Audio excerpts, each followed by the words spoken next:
Good morning, you guys. I know I'm looking like the week before, but I always put back on like the same same few shirts. Y'all see, I'm excited and I wanted to turn you guys on.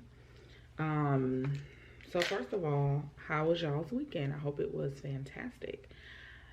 Today, this week, is our diversity and inclusion week.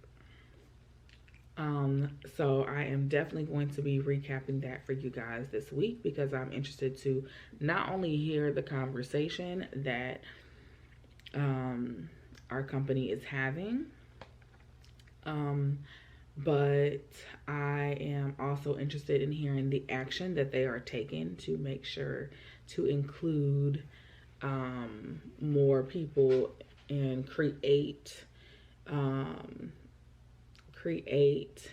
and what's the best word? Create and I don't want to say house, but create a diverse and inclusive work environment without it being, you know, tiptoe. So to prepare for our women's conference, which I'm so excited about. If you are not following Jehovah Jireh, the podcast on Instagram, and you are in the Tampa Bay area, please check it out. I am so excited for it because I organized it. My mom is speaking, which is always good, and she has some powerful people that are speaking, and it's called a Wailing Women's Conference, a clarion call to purpose. And I'm excited. These speakers are coming with a now word from the Lord, and they're coming to give people encouragement. I think that I know for me, I said to myself last week, I said, you know, everything has been, you know, I've been stressed and everything has been just like so crazy, but I forgot the character of God, you know, and I forgot the very character and nature of who God is, and so I'm excited for it because I think people I get these type of questions all the time, and I think they're going to answer a lot of these things. And the question that I get usually is, or comment usually that I get is, I feel like you know, too much time has passed, or I don't have enough time, or I'm getting too old. And it is so wild to me because what I think people fail to realize is, if you are in God's will, you can be 40, you can be 50. I have heard of people just starting their ministries at 50 years old, just starting their careers at 40 something years old.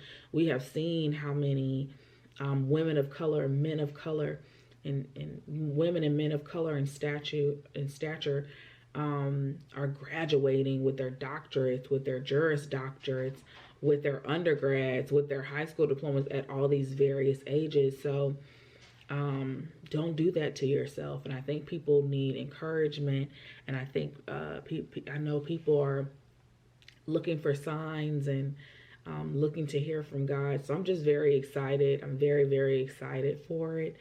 And I've been behind the scenes being a little busy bee, pulling everything together, finding the venue. Oh my goodness, now that hard part is over, I'll be decorating the venue and all those type of things. So it is just, wow, I'm thankful that my mom entrusted me with this. So yeah. So I'm excited about that. And we have a team meeting at 10 a.m. and then the Diversity and Inclusion Week starts. And I'm going to be keeping you guys updated. Let's go. Oh my goodness, y'all. I'm excited because I want to hear the conversation, but more importantly, I want to hear the action. What we doing? Okay. So, and hear how, because they did this last year. I want to hear an update on, you know, the plans that were put in place last year. How's it going? Is it fruitful? Is it multiplying? Okay. So, yeah, you guys, I'll talk with y'all soon.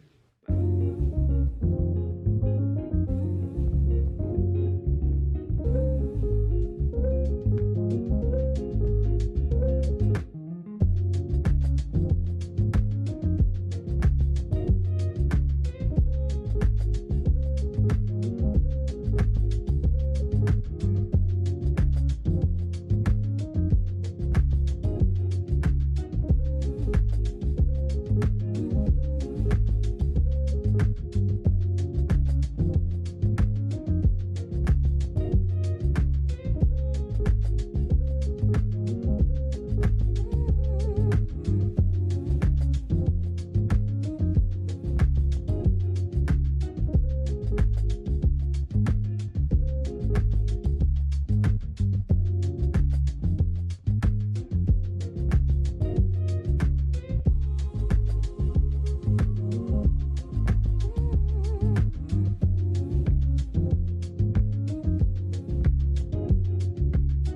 right, you guys, so let me fix you guys.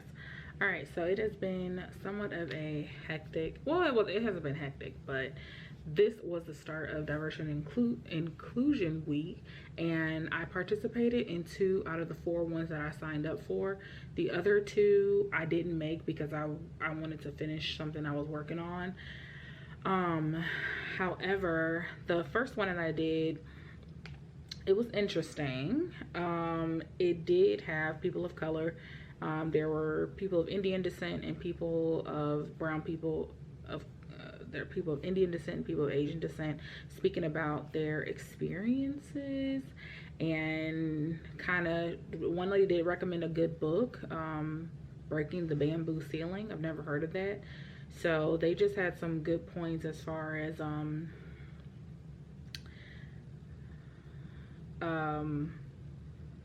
how to seek allyship within one of another. One of the gentlemen was talking about how he felt like he is Asian and African American, and he felt like he had to choose a side. And I think it was a good conversation. The second one, though, that second one was the uncomfortable conversation that every person of color wants to have with every non-person of color, and it was called Allyship in Action.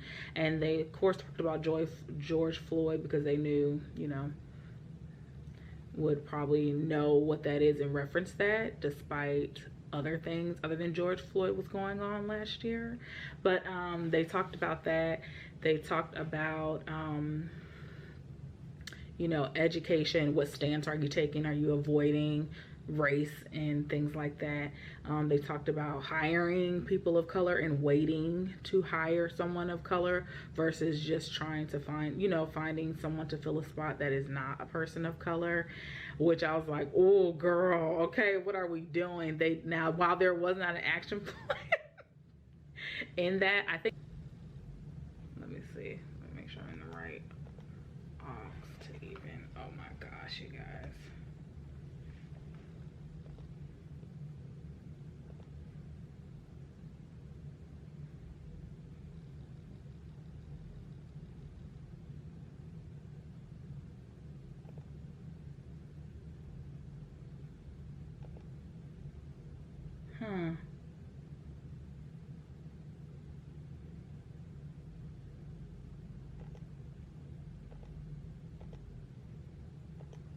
I can't even get into the phone.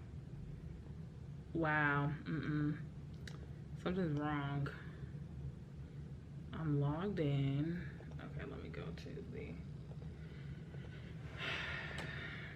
Hold on, y'all.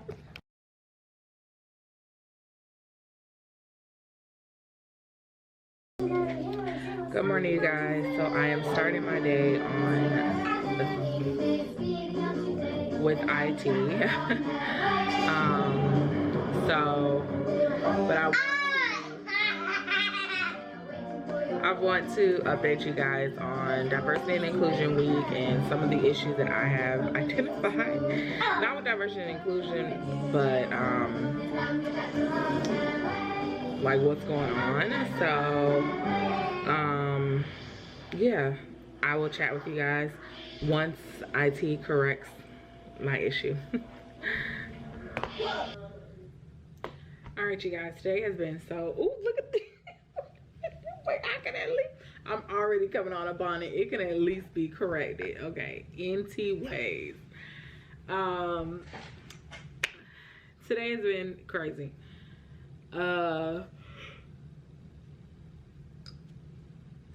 What did I want to tell you guys? I wanted to, I don't think I wrapped up yesterday. Actually, I'm sure I did not, because I didn't give myself enough time. I actually did Amazon Flex last night.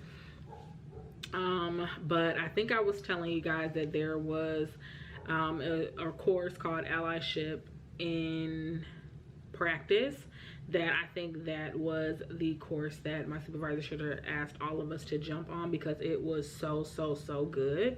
I think it probably is, because that's the ones I've heard.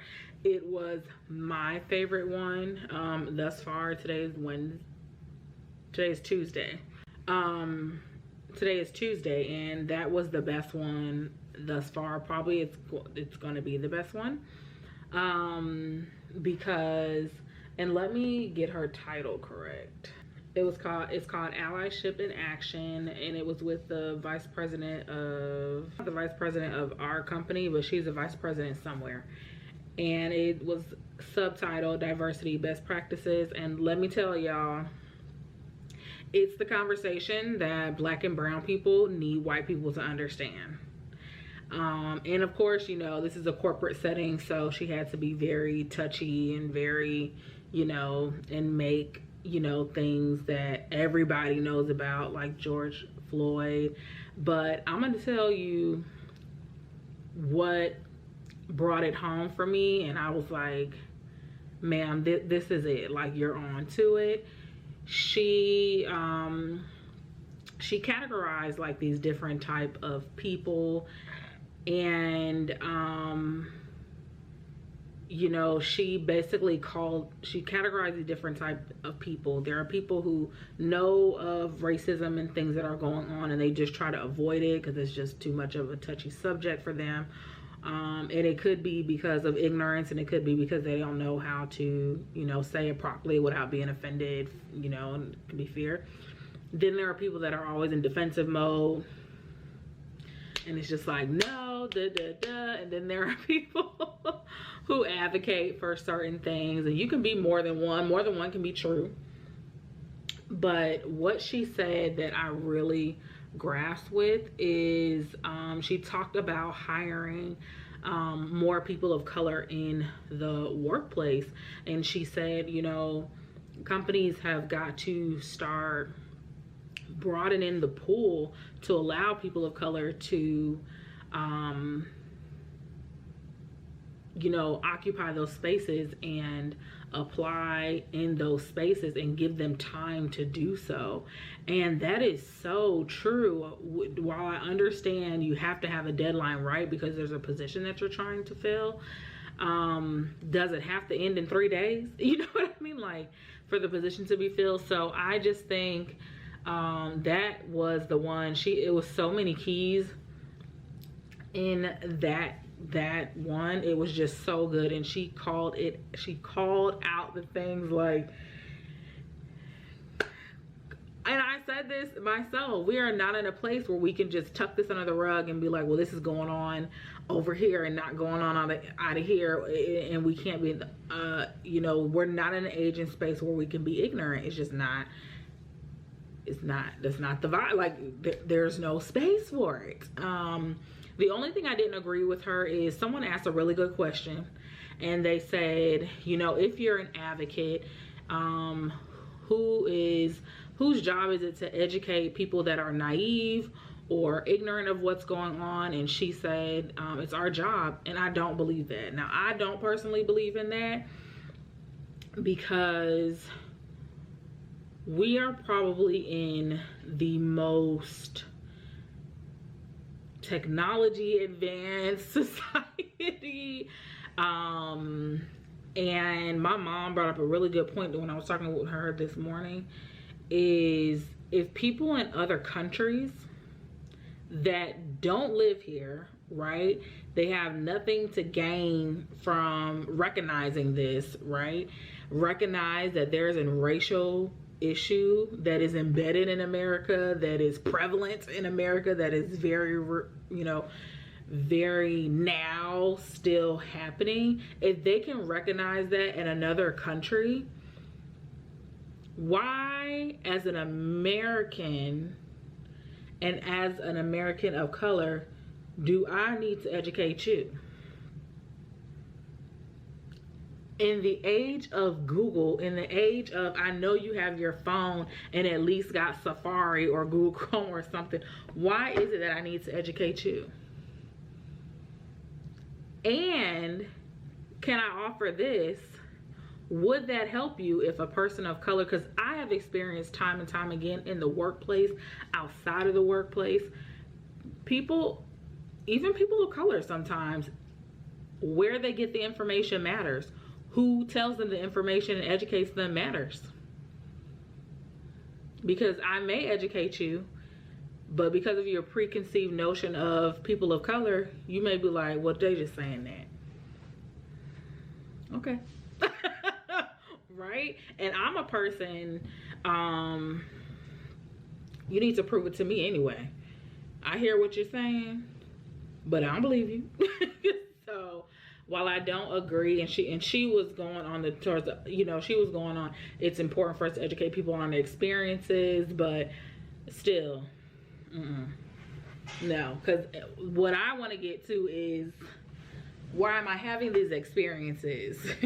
It's because people don't want to self-educate and come to grips with who they are, you know, and whether it's a learned behavior, whether it's a behavior, you know, that you, again, that you learned or that you have innately, you know, maybe of no fault of your own, like, do that. Like, just, so yeah, we did have, no, I don't want to do it.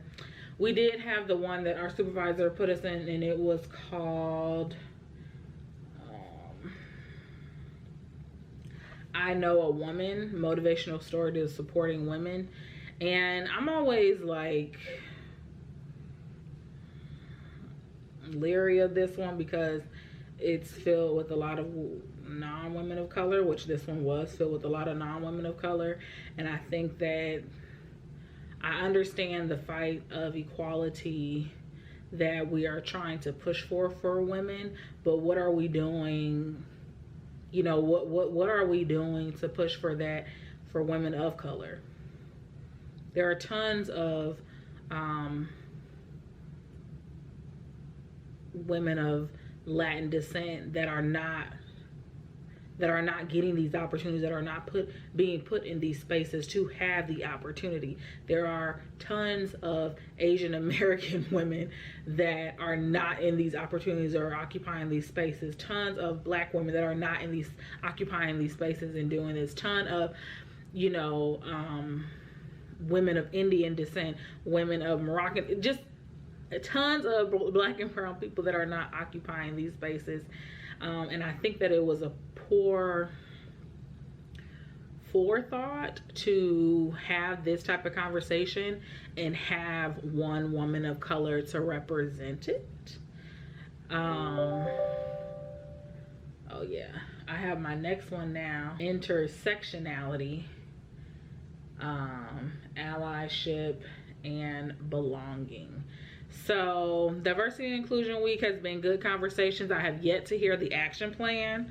Okay, that's what I want to hear. I want to hear, what are we doing now?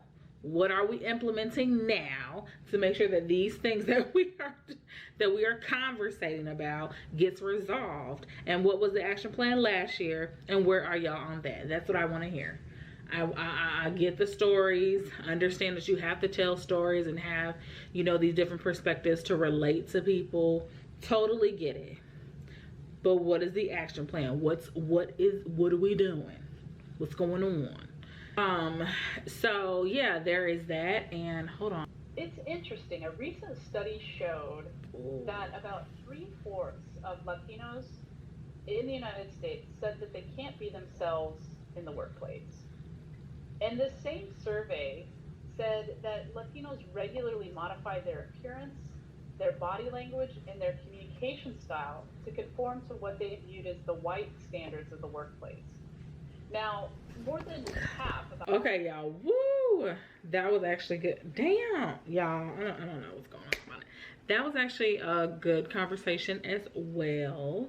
It started with a woman of color. Let me tell you, the women of the Black and brown women have been coming this week. Okay, they have been showing up and showing out for these diversity topics. But the question was asked to her. Let me see. The question was asked, how can, you know, a person that is experiencing microaggressions or biases, you know, do something about it? And she, again, hit it right on the nail. She said, the onus is not on the person. Okay, it's not something that they can do. Okay, baby, she said there is nothing that they can do because the onus is not on that person. They're not, you know, being offensive or microaggressive toward themselves. So we need to ask the company, you know, we have to put the onus on the company. What type of environments are y'all setting up to make sure that this is what I'm talking about? Where is the action? So she hit it right on the head. The statistics are outrageous. And she did mention, she said, you know, the statistics are just as damning for other people of color. So it's just all been wild. And then we had a Caucasian lady to come on, and she spoke about how she was intentionally, her sister is married to a person of Spanish descent. I think she said he's from somewhere in Mexico.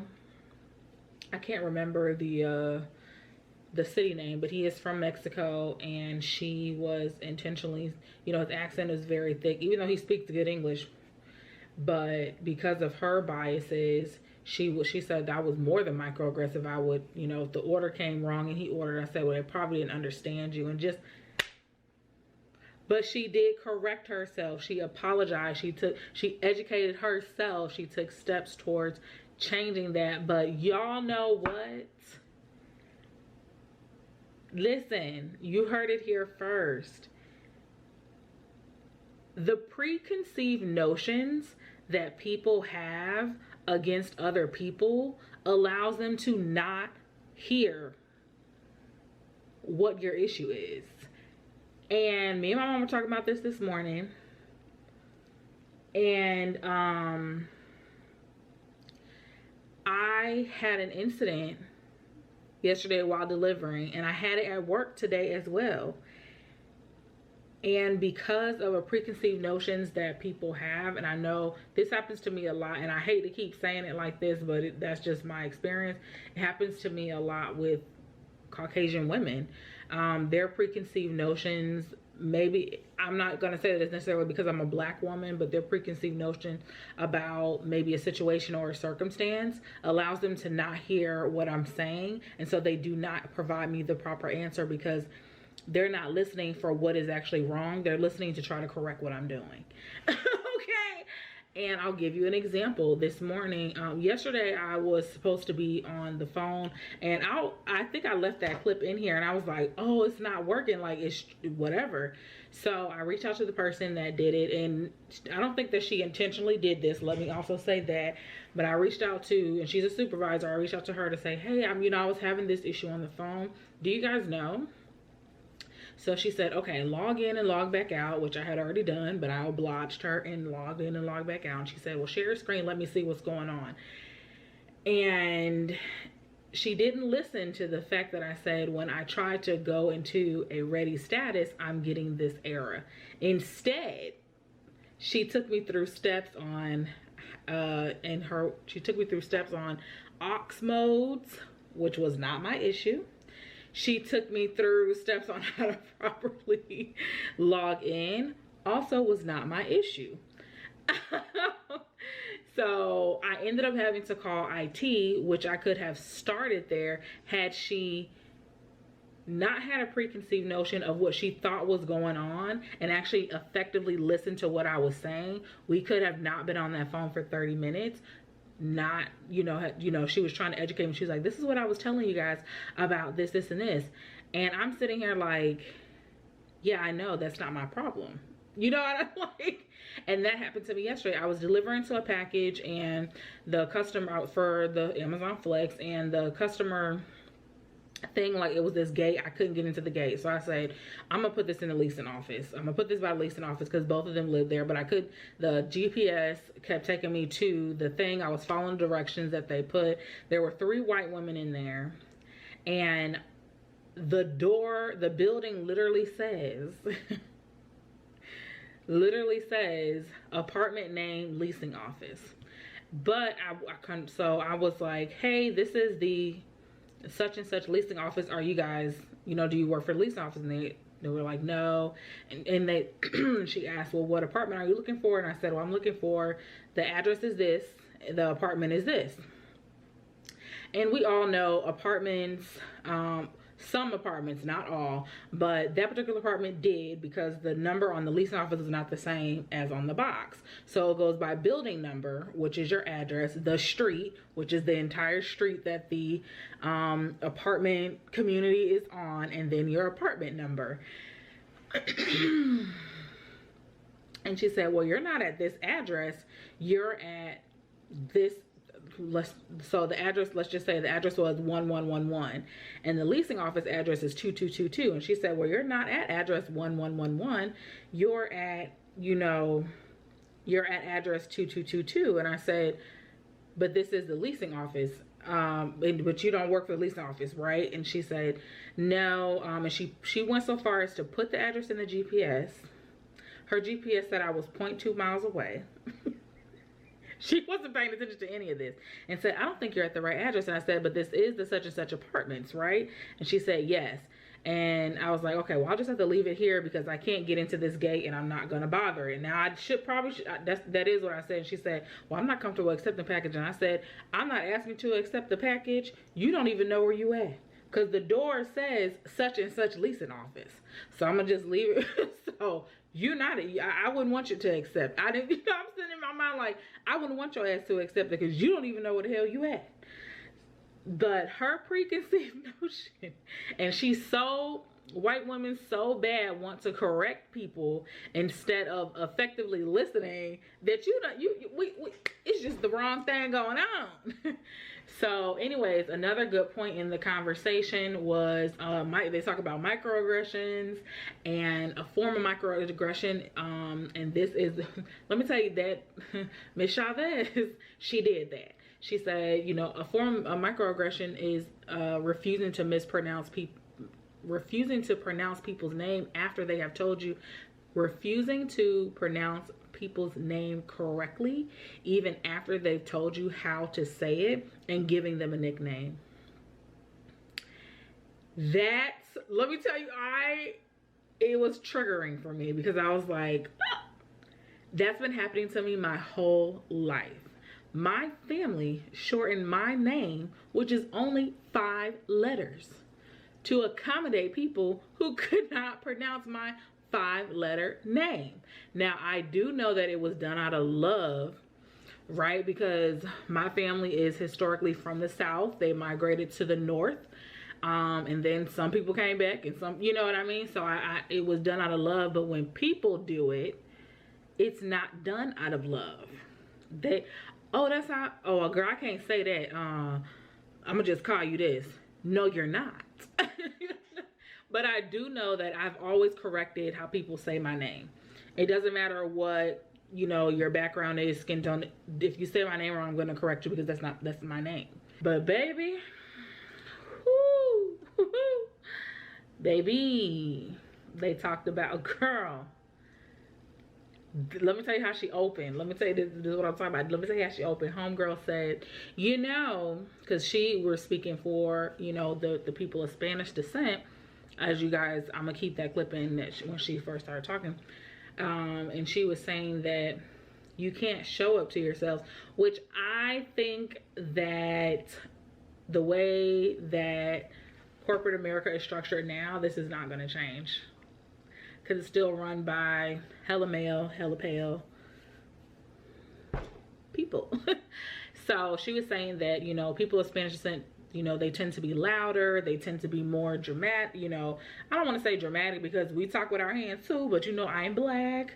We are also loud. We are also full of culture, full of flavor. That's what she wanted to say. That's not what she said though.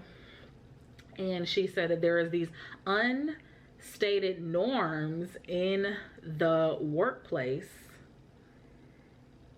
that they have to adhere to. And in my head, I'm sitting here thinking, yeah, she's right. Because think about it, we all have a phone voice, and I have had a phone voice since I was a little girl, and my mother taught me that. My mother taught me how to code switch because of the unstated norms in the workplace, what's acceptable. And then she, you know, so there are these unstated standards and normalcies that are expected, but they're not said because they don't want you to think, oh, we're racist, oh, we don't respect your culture, but that's exactly what the fuck it is. So it's just, oh, baby, it's crazy. It's crazy, but she came with it. This was very, very good. Very, very good. And I was sitting while she was saying that, I'm sitting, just think, black women, people of color, we have to shrink ourselves. They feel like that because we have to shrink ourselves. There are laws and visual representations of people telling us and showing us how our hair is not work appropriate, how our nail is, our nail color choices, how we express ourselves on our nails, not work appropriate. Certain colors that are worn, that are bright or vibrant against certain skin tones, not work appropriate.